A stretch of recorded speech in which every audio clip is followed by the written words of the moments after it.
સંસ્કૃતિ પર સંકટ. એમેઝોનના ઘાટ જંગલોમાં વસતી જનજાતિ સુધી ઇન્ટરનેટ પહોંચ્યું. યુવાનો શિકારકામને ભૂલી રીલ્સમાં ડૂબ્યા. ધરતી પરના સૌથી અલગ એમેઝોનના ઘાટ જંગલોના અંતરિયાળ વિસ્તારમાં મારુબો જનજાતિના લોકો સેંકડો વર્ષોથી રહે છે. તે બ્રાઝિલમાં ઇટુઈ નદીના કિનારે સેંકડો કિલોમીટર સુધી ફેલાયેલી ઝૂંપડપટ્ટીમાં રહે છે.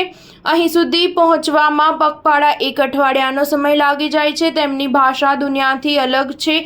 જંગલના દેવી દેવતાઓથી જોડાવા વિશેષ નૃત્ય કરે છે. ઉજવણી કરવાની હોય તો જંગલી સ્પાઈડર મંકીનો સૂપ પીવે છે.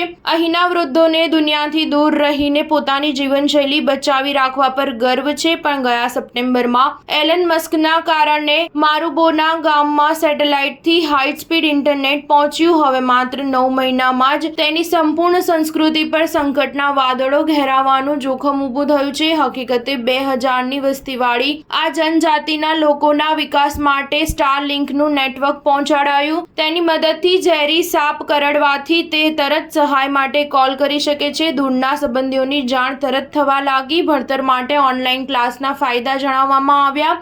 બધા બહુ ખુશ હતા. જો કે બહુ જલ્દી અહીંની સ્થિતિ બદલાઈ ગઈ.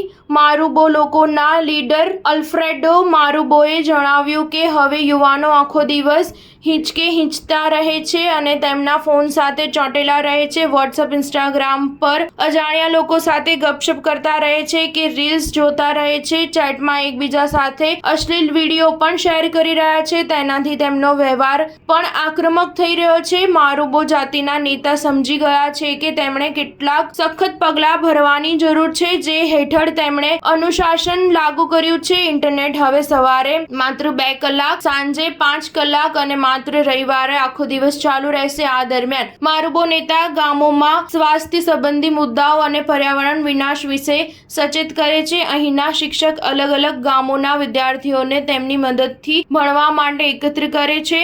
સાથે જ યુવાનોને તેના દુરુપયોગને લઈને સતર્ક કરાઈ રહ્યા છે. સ્ટાર ન્યૂઝ 7 હંમેશા સચ્ચાઈની સાથે.